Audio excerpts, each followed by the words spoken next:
Good morning, family. Welcome to my YouTube channel. We are Studies with Target. I am Dr. Rashmi. I am NTA NET and HTET qualified. Today we will discuss about the most important previous year questions of higher education. आज हम बात करेंगे most important previous year question higher education के. इस video को मैंने कोशिश करी है हिंदी मीडियम और इंग्लिश मीडियम दोनों ही स्टूडेंट्स के लिए क्रिएट करने की. तो अगर आपको मेरी वीडियो अच्छी लगती है तो please subscribe, like and share my video. तो स्टार्ट करते हैं. फर्स्ट क्वेश्चन है आपका, the university which telecast interaction educational programme through its own channel is Osmania university, university of Poona, Annamalai university और Indira Gandhi national open university. निम्न में से कौन से विश्वविद्यालय जो अपने निजी चैनल के अंतरक्रिया संबंधी शैक्षणिक कार्यक्रम दर्शाता है? Osmania university, university of Poona, Annamalai university और Indira Gandhi national open university. तो वो जो आपका करेक्ट आंसर है that is your D. National Indira Gandhi national open university वो यूनिवर्सिटी है जो खुद का एक प्रोग्राम लॉन्च करती है, टेलीकास्ट करती है इंटरेक्शनल एजुकेशनल प्रोग्राम. तो correct answer is your D.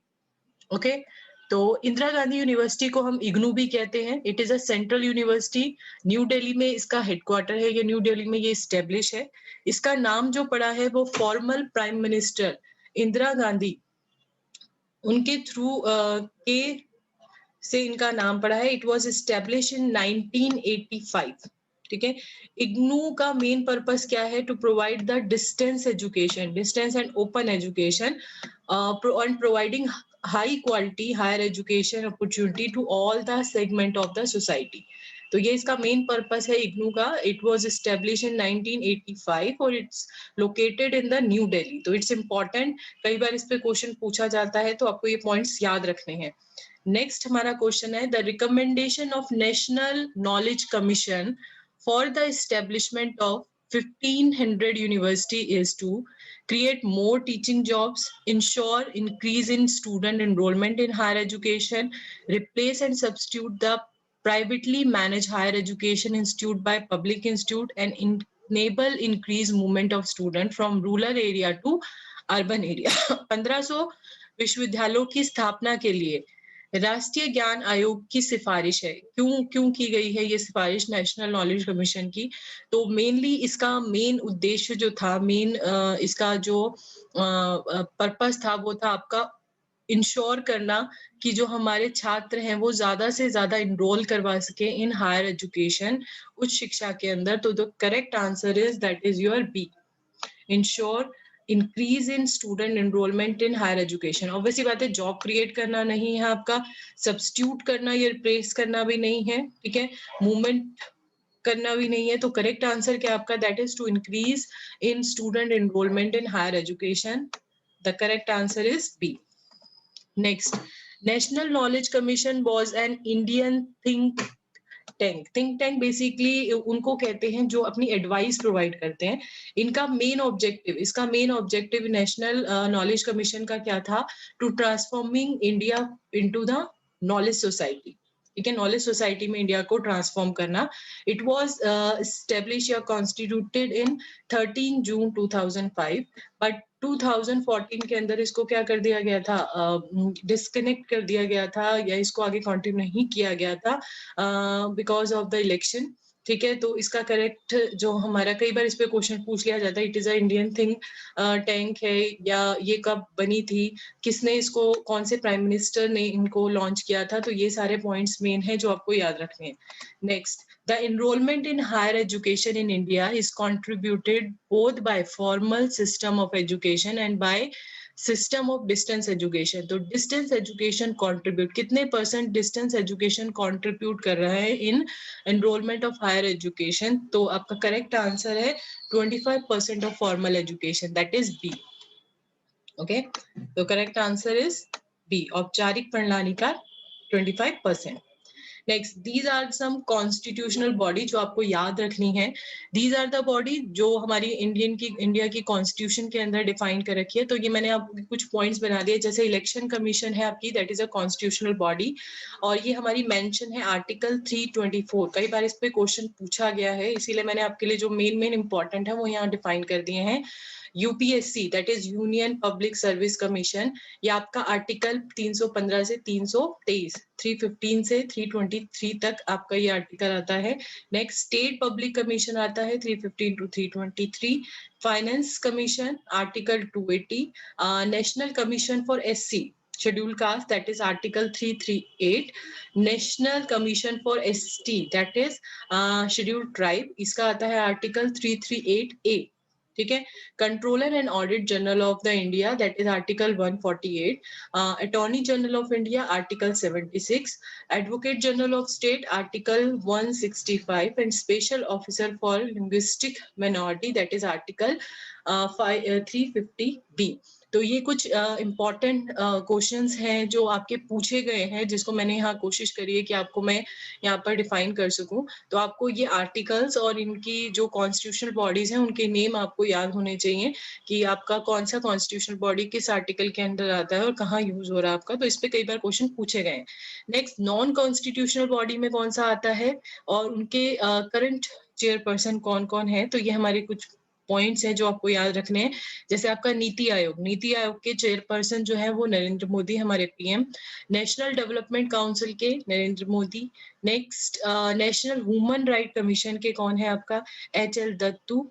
Next, state human right commission के हैं, डिफरेंट स्टेट पे डिफरेंट होते हैं आपके. Central bureau of investigation Rishi Kumar Shukla. Next, central vigilance commission Shri Sanjay Kothari.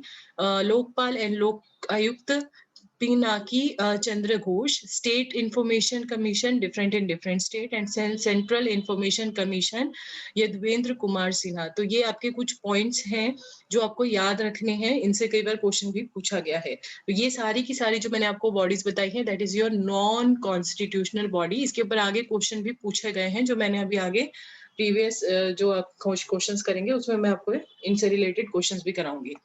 Next, who have sign an MOU for aggregation of national institute, educational institute in India. Bharat में शिक्षा संस्थानों के प्रण के लिए किससे संबंधित समझौता ज्ञापन पर हस्ताक्षर किए हैं. तो इनमें से कौन सा आपका करेक्ट आंसर है. तो जैसे NAC and UGC, NCTE NAC, UGC and NCTE and IGNOU. तो इनमें से कौन सा है जिन्होंने इसके ऊपर साइन किए हैं. तो करेक्ट आंसर है आपका, that is 2, NCTE and NAC. अब ये होता क्या है NAC क्या है आपका, national assessment and aggregation council. ये बेसिकली जो भी हमारी यूनिवर्सिटीज हैं, हमारे कॉलेजेस हैं, उनको चेक करने के लिए कि वो प्रॉपरली वर्क कर रहा है या नहीं कर रहा है, उनको एग्रीगेशन देने के लिए बेसिकली किसका यूज किया जाता है, वी यूज NAC. क्या है आपका, एक तरह से एक बॉडी है जिसका काम क्या होता है, टू चेक. इसका हेडक्वार्टर जो है वो बेंगलोर में है और ये स्टैब्लिश हुई है 1994 के अंदर. ठीक है. नेक्स्ट है हमारा यूजीसी स्टैब्लिश है नवंबर 1956. ठीक है. इसका काम क्या है, हायर एजुकेशन को प्रमोट करना, कोऑर्डिनेट करना, मैनेज करना स्टैंडर्ड्स को यूनिवर्सिटी के अंदर. और इसका हेडक्वार्टर है that is in new Delhi. ठीक है. तो ये पॉइंट्स याद रखने हैं. NCTE that is national council for teacher education. Basically ये जो है आपका एग्जिस्टेंस में आया था 1995 में. Its headquarter is new Delhi. इसका मेन वर्क क्या होता है या मेन ऑब्जेक्टिव क्या होता है, to achieve the planning and coordination development of teacher education system throughout the country. जो भी टीचर एजुकेशन सिस्टम है उसको प्लान करना, कोऑर्डिनेट करना, ये मेन काम होता है NCTE, that is N for national, C council for teacher education. ठीक है. Next, which of the following is not related to higher education. इसमें से कौन सा जो है वो हायर एजुकेशन से रिलेटेड नहीं है. तो UGC, CAB, CBSE and AICT. तो नाम से ही पता चल रहा है कि that is CBSE is not related to higher education. तो correct answer is C. CB CBE और CBSE AICT ये होता क्या है, तो यहाँ पे मैंने डिफाइन कर रखा है नोट्स में थोड़ा बहुत। CABE क्या होता है आपका, it is the oldest and most important body of the government of India, जो जिसका मेन काम क्या था, जो इस्टेब्लिश हुई थी 1920 में, बट डिसॉल्व हो गई थी 1923 में। क्यों डिसॉल्व हुई थी? Because of measure of economy. ठीक है, फिर इसको दोबारा से रिवाइव किया गया था, इस्टेब्लिश किया गया था 1935 के अंदर। ठीक है, तो ये हमारी बेसिकली एजुकेशन से रिलेटेड बॉडी है। ठीक है, next CBSE, that is central board of secondary education. National level of board है ये आपका। पब्लिक प्राइवेट स्कूल्स के अंदर मैनेज करने के लिए हम इसका यूज करते हैं। अप्रोक्सीमेटली 21,271 स्कूल्स और इंडिया, 220 स्कूल्स इन फॉरेन, ये सारे एफिलेटेड हैं किसके थ्रू? आपके central board of secondary education. Next, all India council for technical education, that is AICTE, basically establish हुई थी आपकी 1945 में। ठीक है, इसका मेन पर्पस क्या होता है? टेक्निकल एजुकेशन को प्रमोट करना, और इसका हेडक्वार्टर कहाँ पर है आपका? That is in the New Delhi. तो ये आपके कुछ इंपॉर्टेंट पॉइंट्स है that you have to remember, जो कि आपके एग्जाम के पॉइंट ऑफ व्यू से इंपॉर्टेंट है। ठीक है, next, the ground on which discrimination in admission to educational institution is constitutionally prohibited are, जिन आधारों पर शैक्षणिक संस्थानों में प्रवेश पर भेदभाव वैधानिक रूप से निषेध है, वो कौन से आपके?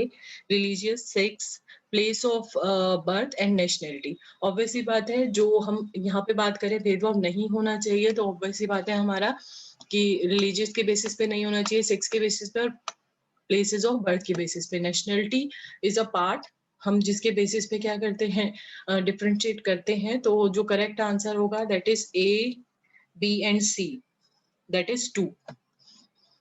ठीक है, तो इसका करेक्ट आंसर है 2। Next, which of the following core value among the institution of higher education are promoted by NAC? NAC के लिए, NAC का जो मेन कोर वैल्यूज है वो किससे रिलेटेड है? तो ऑब्वियसली बात है, NAC मैंने अभी बताया था कि वो एग्रीगेट करती है, बेसिकली उसका काम क्या होता है? चेक करना कि आप की जो इंस्टीट्यूशन है वो प्रॉपरली क्वालिटी एजुकेशन प्रोवाइड कर रहे हैं या नहीं कर रहे हैं। उसके बेसिस वो ग्रेड प्रोवाइड करती है, A grade, A+ grade, B grade, ये सारे ग्रेड्स प्रोवाइड किए जाते हैं यूनिवर्सिटीज एंड कॉलेजेस को। ठीक है, तो इसका मेन कोर वैल्यूज क्या है आपकी? Contributed to national development, obviously बात है ये है, तभी इसको यूज किया गया है। ठीक है, next, global competency among the students, छात्रों के बीच वैश्विक दक्षताओं को बढ़ावा देना, ये भी है आपका।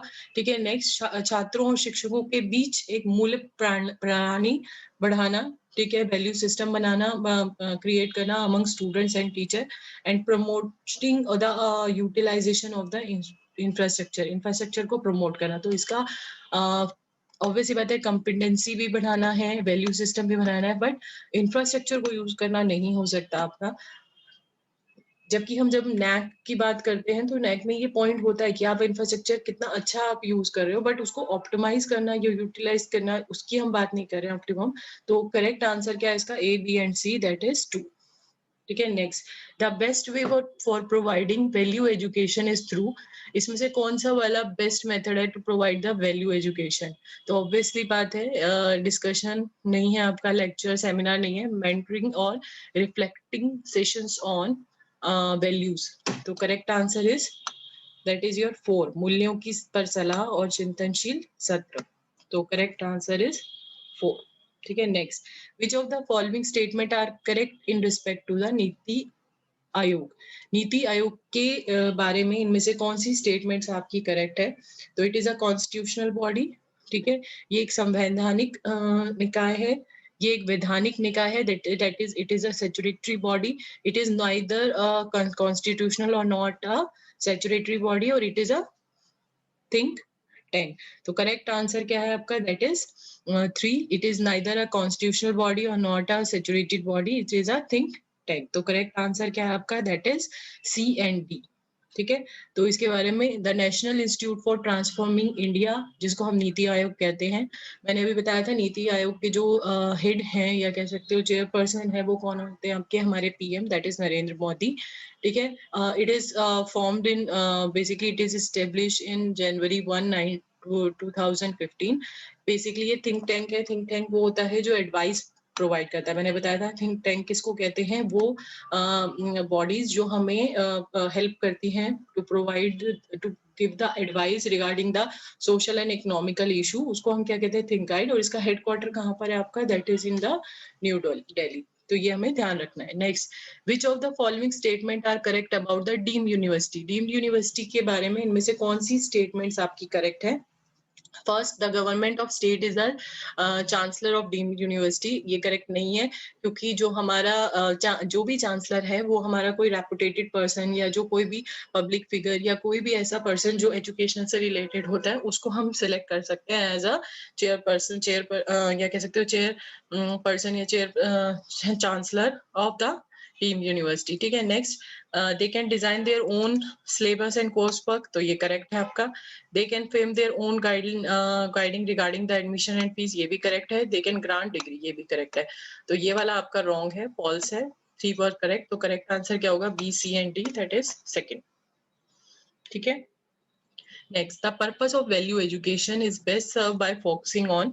ऑब्वियस सी बात है, जब हम वैल्यू एजुकेशन की बात करते हैं, मूल्य शिक्षा की बात करते हैं, नैतिक शिक्षा की बात करते हैं, तो we are concern about the human value. तो करेक्ट आंसर क्या होगा आपका, दैट इज 3, मानवीय मूल्यों की चिंता। ठीक है। तो correct answer is 3। Next, which of the following are the goals of higher education in India. इनमें से कौन से वाले गोल्स हैं जो हमारी हायर एजुकेशन के हैं। तो एक्सेस मतलब पहुंच, equity, quality and excellence, relevance, value based education and compulsory and free education. तो compulsory and free education is not a goal. Main goal क्या है आपका, compulsory and free education is basically ये हमारा एक लॉ है। ठीक है। बट अगर हम बात करें access, equity, quality and excellence, relevance and value based education, तो करेक्ट आंसर क्या होगा आपका, that is 3, A, B, C, D and E। ठीक है। Next, India is the largest higher education system after, किसके बाद हमारा हायर एजुकेशन में है आपका, तो the United States of America, Australia, China and United Kingdom. तो correct answer is your 4, A and C। United States of America and China के बाद हमारा कह सकते हैं third largest higher education system है वर्ल्ड के अंदर। ठीक है। Next, prime minister research fellowship basically, ठीक है, is for the student pursuing PhD programme. ये किन स्टूडेंट्स के लिए है जो PhD प्रोग्राम बेसिकली कर रहे हैं, कहाँ से, स्टेट एंड सेंट्रल यूनिवर्सिटी से, सेंट्रल यूनिवर्सिटी, IIS, IIT, ठीक है, या फिर अब इसमें कुछ चेंज हुआ है, बट जब प्रीवियस ईयर में ये क्वेश्चन आया था तो इसका करेक्ट आंसर था आपका, that is 4, IITs and IIS, Indian institute of technology and Indian institute of science. तो अकॉर्डिंग टू दिस जो करेक्ट आंसर है आपका, दैट इज 4। ठीक है। The leader of opposition is a member of communities which select. इनमें से कौन सा वाला जो है किस वाले कमिटी के अंदर जो है वो मेंबर ऑफ ऑपोजिशन को सिलेक्ट किया जाता है एज अ मेंबर। तो leader of the opposition is selected as a member of committee. तो इसका करेक्ट आंसर है सेंट्रल इंफॉर्मेशन कमीशन में ही सिलेक्ट किया जाता है leader of opposition as a member. ठीक है। विजिलेंस कमीशन के अंदर भी हम यूज करते हैं। Chairperson of national human right commission के अंदर भी we select as a leader of opposition as a member, but national commission for women के अंदर यूज नहीं होता। तो करेक्ट आंसर क्या है आपका, that is your A, B and C, that is second. Okay. Next, which of the following statements are correct about the distance education। Distance education के लिए इनमें से कौन सी स्टेटमेंट्स आपकी करेक्ट है। तो पहला है, it supplement formal education, it reduce the cost of education, it replace the formal education, it enhance access to education. ठीक है, कि वो सप्लीमेंट कर रहा है हमारी जो फॉर्मल एजुकेशन है या औपचारिक शिक्षा का पूरक है, या कह सकते हो कॉस्ट कम करता है, या फॉर्मल एजुकेशन को रिप्लेस करता है, एनहेंस करता है। तो करेक्ट आंसर क्या होगा आपका इसका, that is C, A, B and D। वो सप्लीमेंट है, ठीक है, फॉर्मल एजुकेशन का। ऑब्वियसली बात है, रिड्यूस कर रहा है कॉस्ट, बट वो रिप्लेस नहीं कर रहा, दैट इज नॉट रिप्लेसिंग, वो रिप्लेस नहीं कर रहा है आपका। ठीक है। तो ये आपका इनकरेक्ट है, ये करेक्ट है, ये करेक्ट है, enhance the access of the education. तो correct answer is your, that is C. Wise language is 3 language formula, 2 language formula, Hindi and mother tongue. तो जो policy recommend की थी कोठारी कमीशन ने वो हमेशा 3 language based था, Hindi, English and your regional language जो आपकी है उसके बारे में. तो इसका correct answer है that is A. ठीक है. विच of the following state does not have the state open university, इसमें से किसके के अंदर स्टेट ओपन यूनिवर्सिटी नहीं है? तो दैट इज योर ए, उड़ीसा. ठीक है. The first national policy on education is free in free India was launch in the year. मुक्त भारत में शिक्षा पर पहली राष्ट्रीय नीति वर्ष में शुरू की गई थी, तो 1986. Correct answer is your D. ठीक है. Operational blackboard programme was introduce to improve. कौन सी एजुकेशन को इम्प्रूव करने के लिए हमने operational blackboard programme use किया था? तो that correct answer is primary education B. ठीक है. तो आई होप आपको मेरी वीडियो पसंद आई हो. ठीक है. अगर आपको मेरी वीडियो पसंद आई है तो please subscribe, like and share my video. Thank you so much for your valuable time.